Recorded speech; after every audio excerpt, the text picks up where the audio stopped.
Hello friends, I am प्रतीक मित्तल और आपका स्वागत है चैनल स्टे टू सक्सेस में। और जैसा कि आप जानते हैं, हम मैथ क्लास 10 का चैप्टर 3 की एक्सरसाइज 3.2 कर रहे हैं। तो उसका हम 5th क्वेश्चन कर रहे हैं। तो आइए एक बार 5th क्वेश्चन देखते हैं कि है क्या।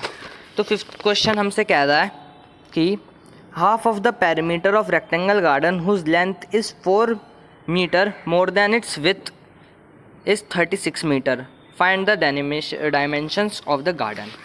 तो जैसा कि हमें पता है, रेक्टेंगुलर पार्क है तो उसकी सिर्फ दो ही डायमेंशन होगी, एक उसकी ब्रेथ होगी और एक उसकी लेंथ होगी। तो हम कहते हैं हम इसको एक्स वाई नहीं लेंगे, एल और बी ही लेंगे ताकि हमें और करना है। तो लेट द लेंथ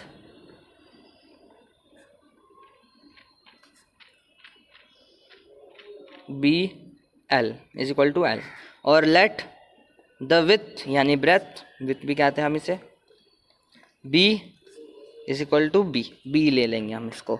ओके, तो अब वो कह रहा है कि जो हमारी लेंथ है वो ब्रेथ से 4 मीटर बड़ी है। तो जब हम 4 मीटर बड़ी करेंगे ब्रेथ को तो वो एल के इक्वल हो जाएगी, है ना। तो इसको हम ले लेंगे इक्वेशन फर्स्ट और इसके आगे लिख देंगे अकॉर्डिंग टू क्वेश्चन, क्योंकि हमें ये क्वेश्चन में गिवन है। अब और वो क्या कह रहा है, सेकंड थिंग वो कह रहा है कि जो उसका हाफ ऑफ पेरीमीटर, यानी ये पेरीमीटर होता है, आपने पिछली क्लास में पढ़ा होगा 2 इंटू एल प्लस बी, और उसका जो हाफ वो कह रहा है हाफ इज इक्वल टू 36। तो हमें इसको कहीं भी और ले जाने की ज़रूरत नहीं है, 2 से ये 2 अब कट गया और ये L plus B is equal to हमारा 36 आ गया। और अब जैसे कि हम एल की वैल्यू ऊपर निकल रखी है b+4 और इधर उसको और सिंप्लीफाई कर देंगे 36 प्लस बी वो माइनस बी, तो ये आ जाएगी हमारी एल की वैल्यू। अब इसको इक्वेशन सेकंड मान लें। अब इसके सॉल्यूशंस निकालना शुरू कर दें कि पहले इक्वेशंस के सॉल्यूशंस कैसे निकालेंगे। L is equal to b+4 है तो हम एक बॉक्स बना लेंगे जिसमें तो ये होगा एल और ये बी। तो अगर हम एल बी की वैल्यू 1 रखते हैं, या चलो 0 ले लीजिए, 0 से स्टार्ट करते हैं, तो 0 + 4 तो ये एल की वैल्यू 4 आ गई। अब हम इधर 1 रखते हैं, L is equal to 1 + 4 is equal to 5, तो ये 5 आ गई। और ऐसी अगर हम इसकी वैल्यू 2 रखेंगे तो 2 + 4 6, तो ये एल की वैल्यू हमारी 6 मीटर आ गई। इसके 3 सोल्यूशन निकल गए बहुत आसानी से। अब ऐसे ही हम इसके सेकंड इक्वेशन के निकालेंगे। तो L is equal to 36 minus B था, इसके लिए भी डब्बे बना देंगे। ठीक है, एल और बी। अब अगर हम बी की वैल्यू, इधर भी बी की वैल्यू 0 1 2 यही लेंगे। ओके, अब एक बात और ध्यान देने की इसमें कि हम जो है ये जो एल है और ये वाला भी दोनों ही एल है, तो इसकी जो हम वैल्यूज़ हैं वो एक्स एक्सिस पे डिनोट करेंगे और इसकी वैल्यूज़ हम वाई एक्सिस पे डिनोट करेंगे।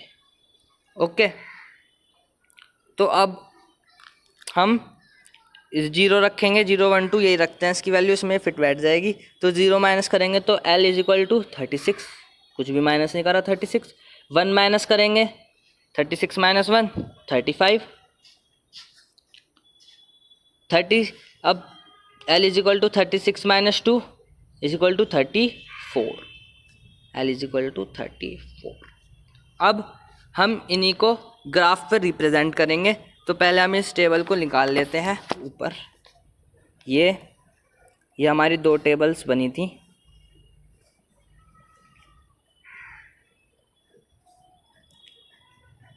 इधर हम वैल्यूज़ रखेंगे एल और बी की, इधर भी एल और बी की। तो इधर हमने बी की वैल्यू तो 0 1 2 ही ली थी, ये एक मैंने एक्स्ट्रा बॉक्स बना दिया, कोई बात नहीं।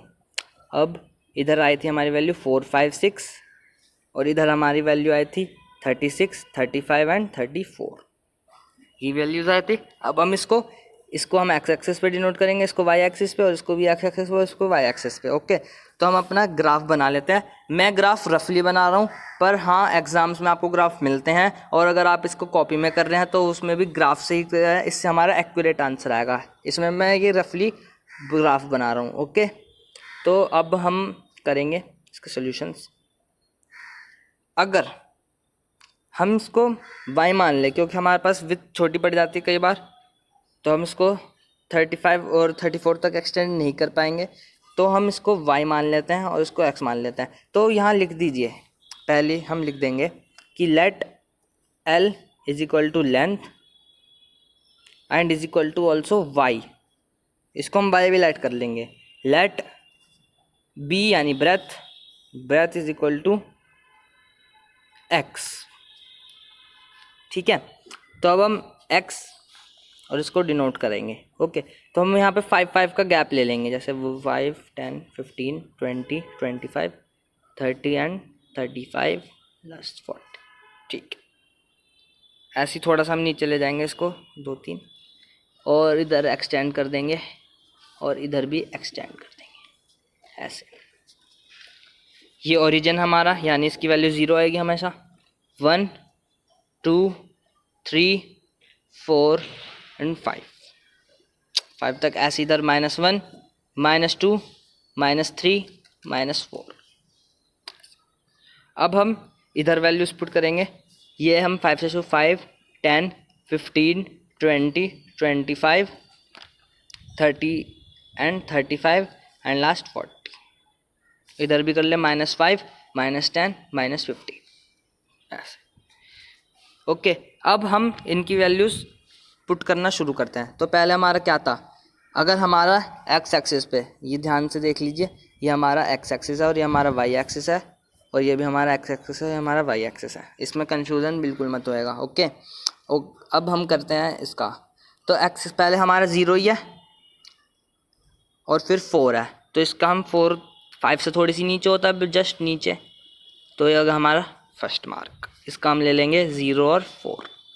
ऐसे ही फिर नेक्स्ट था हमारा 1 और 5, ये इधर बैठ रहा है 1 और 5, ये ऊपर नहीं बैठ रहा, थोड़ा सा ही बैठ रहा है। और ऐसे ये 2 और 6, ये भी ज़रा सा ही ऊपर बैठ रहा है, 2 और 6, ये आपको मार्क्स दिख रहा है। अब इसके हम लाइंस को एक्सटेंड कर देंगे इधर तक, ये हमारी लाइन आ गई। ओके, अब हम नेक्स्ट करते हैं। एक्स हमारा फिर से 0 ही है, पर अब की बार 36 है। 36 35 से थोड़ा सा ऊपर होता है, तो ये पहले आ गई और इसकी हम लिख लेंगे 0, 36। ऐसी अब फिर क्या है, 1 से स्टार्ट करेंगे और फिर यहाँ 35 तक एंड कर देंगे इसे। यह है 1 और 35 हमारा ओरिजिन। ओके, और अब हम करेंगे उस पर 3, हाँ हमारा था 3 और 2 और 34, 2 और ये 34 इसके जस्ट नीचे। तो अब इसकी भी हम वो बन गई। अब इसको हम वो कर लेते हैं एक्सटेंड, पर अब आप देखेंगे कि ये तो यहाँ ख़त्म हो जाएगी, तो इसको हम और एक्सटेंड कर लेंगे। तो 6, 7 और ऐसे करते करते यहाँ पे पहुँच जाएगी जी हमारी जो ब्रेथ हमारी, वो पहुँच जाएगी हमारी 16 तक। और ये इधर आप देखेंगे 20 पे क्रॉस सेक्शन कर रहा है, तो हमारे जो कोऑर्डिनेट्स निकलेंगे वो निकलेंगे हमारे 16 एंड 20। ये हमारे कोऑर्डिनेट्स निकले इंटरसेक्ट करने के बाद। तो इससे हमारी वैल्यू क्या पता चलती है, x is equal to 16, y is equal to 20, और ये था हमारा l वो b ब्रेथ यानी, और इसके था हमारा l, और ये हो गई हमारी लेंथ वो ब्रेथ, और ये हो जाएगा हमारा लेंथ। ओके, और यही है हमारे आंसर। आप इसको चेक भी कर सकते हैं, जैसे कि क्वेश्चन में हमें गिवन था जो ब्रेथ है वो, जो लेंथ है वो ब्रेथ से 4 मीटर बड़ी है। तो हाँ, तो हमारी लेंथ हो गई 20 मीटर और ब्रेथ हो गई हमारी 16 मीटर। Thank you. अगर आपको ये वीडियो पसंद आई हो तो ज़रूर लाइक करें और हमारे चैनल को सब्सक्राइब करें। कोई भी डाउट हो तो हमें कमेंट बॉक्स में पूछ लीजिए। Thank you.